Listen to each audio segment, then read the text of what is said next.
Good morning. This is where I woke up today, in a farmer's field with a bunch of alpacas running around. And it's wet.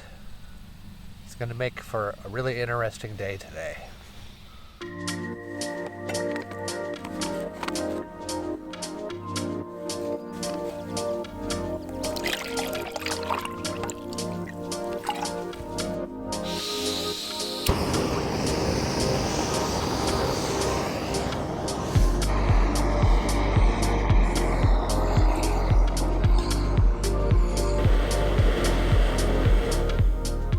All right, the first order of business this morning is to start with some coffee, of course.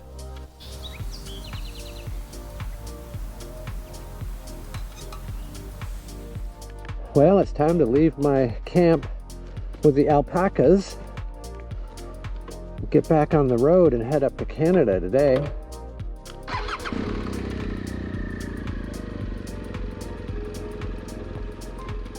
Let myself out of the gate.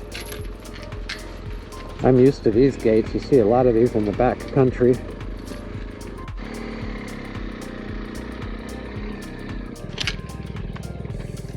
All secure. Goodbye, Olympic Peninsula Alpaca Rescue. Just getting through the whole Puget Sound region and, you know, the traffic and all of that kind of things, it took a while for me to get through all of that. And I've had some camera problems. My GoPro cameras have been acting up, and I'm doing the best I can, and it's working okay. But when you do have issues with cameras, it just makes it harder, and that added to my frustration. This is where the ferry terminal is.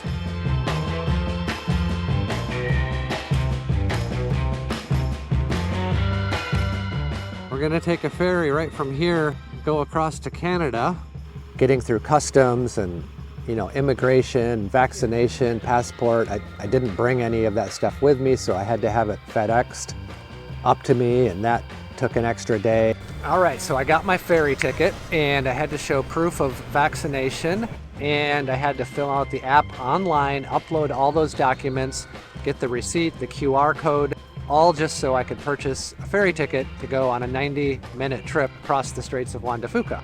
I kind of felt really stressed out for about 3 or 4 days dealing with all of this stuff and trying to get my feet back under me traveling solo. And then when I arrive in Canada, of course, I'll have to go through Canadian customs as well, where anything can happen. There's a chance they could even reject me for whatever reason they want. I don't think that's going to happen, of course. And I'm really looking forward to getting on the island and starting part 2 of this trip. It's going to be a completely different coastal northwest forested environment. We'll see you on the ferry. Okay, here we go. I guess we're the last ones on. For some reason they changed it up and the tie downs are in the back of the boat. They're gonna tie everything down here.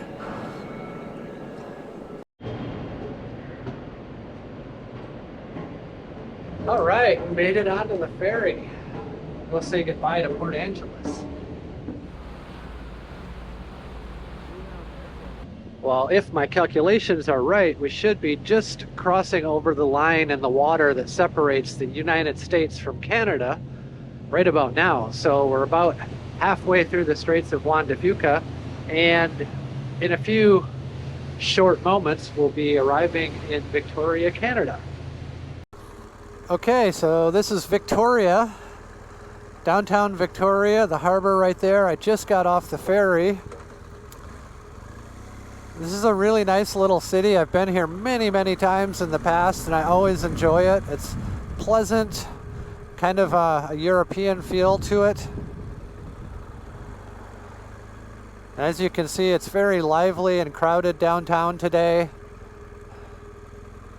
There's a fresh sea breeze here, so it's really pleasant. So this is Island BMW, and all I did today was I didn't come and buy a new motorcycle. I just came to get like a little USB adapter because I just lost it. How's that Vancouver Island looking for riding right now? It's awesome. Look at our weather. Yeah. Oh, there's some brilliant gravel roads and logging roads. Take a good map and the GPS, and there's so much riding up there. Watch out for bears. Yeah, watch out for bears. Yeah. Right on. Oh, Thank you. Okay. Okay, well this is nice now. I'm winding along the coast of Vancouver Island, heading west out to Port Renfrew. And there's glimpses of the ocean over here to the left. And it's really forested and green, except that the weather is really kind of cold. At least to me it's cold, because I'm from Arizona. It's 57 degrees out, which isn't really that cold, but it feels cold. And it's really windy and misty and gray. There's like a fog over the ocean there. I suppose this is kind of typical Northwest maritime weather, so I better get used to it. I don't have a place to camp yet tonight. I don't know where I'm gonna stay. I'm hoping to find something suitable when I get to Port Renfrew. And I don't know yet if I'll find a grocery store and cook my own food or find a little cafe to eat at. But at least I'm out of the cities. It was really hard going through the whole Puget Sound area between Tacoma and Victoria. There was just a lot of traffic, made it really challenging. It was a little bit of a challenge, you know, motivation-wise, to ride out here almost at dark, get my camp set up, even find a place to camp. You know, this whole trip, I don't have reservations. I don't know where I'm going to be sleeping on any given night. So, you know, it's always an issue as the sun starts to go down to try to find the right place to camp and get my supplies and things like that.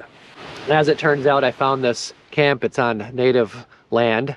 I'm not sure the name of the tribe. I don't really know how to pronounce it, so I'm not going to try to do that. But it's, you know, it's native property. And there was a little camp office I managed to find, and I paid I think it was $30 Canadian for my little campsite up in the forest. Well, that was quite a ride getting out here.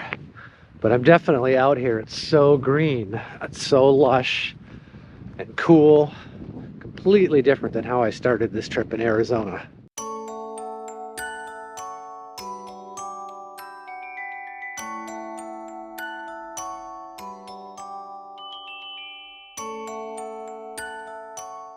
Well, this is going to be pretty interesting tonight. I found a good campsite. It's right back here. But I didn't score in the grocery department. It's going to be mac and cheese and some sausages tonight with some background music courtesy of the neighbors. But hey, I got a place to camp. It's going to work for tonight. I was a little bit concerned that I wouldn't necessarily find a place. I wasn't sure. I'd never been out here before, but here I am, and here's my campsite. Well, I'm working hard to earn my YouTube commissions tonight, I tell you. Trying to cook a nice meal out here in the forest. And it's not exactly a peaceful and quiet forest, because it's kind of a campground with a lot of people providing the music tonight. And I've got the firebox going for the first time on this trip, which is a good thing. But dinner is not going to be spectacular. I've got 6 sizzling smokies and some original craft dinner. That was all I could find at the grocery store. Not a big selection here, and but that's okay. It's going to be some comfort food tonight here in the forest now that I'm up here on Vancouver Island. And this place is already starting to feel pretty amazing. It's just such a contrast to where I started this trip. I mean, I'm standing here looking at these giant trees, and these are not even the giant trees that are still remaining out here. Things are looking good. I'm going to put the water in the kettle here, get that going. All right. Here we go. I have to tell you that my world has been filled with annoyances for the last few days. Hi, buddy. You're not an annoyance. You're a good boy, aren't you, neighbor? Hi. It's kind of been a hard start getting back into this trip, getting through Seattle and over to the Olympic Peninsula, dealing with the ferry and customs and immigration and, you know, vaccination, passports, uploading forms, and then traffic on the island. And it's just, you know, I haven't got there yet. I haven't got there yet. You understand what I'm saying? Anyways, such as it is, I made it to the island, and I'm hoping and thinking that it's only going to get smoother from here. Less people, less traffic, more back roads, and really get to dive into some of this beautiful scenery, find some nice, private, quiet campgrounds, make some good videos, cook some better meals. You know the drill. That's the reality. That's what's going on right now.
Definitely not the most gourmet meal that I've ever cooked.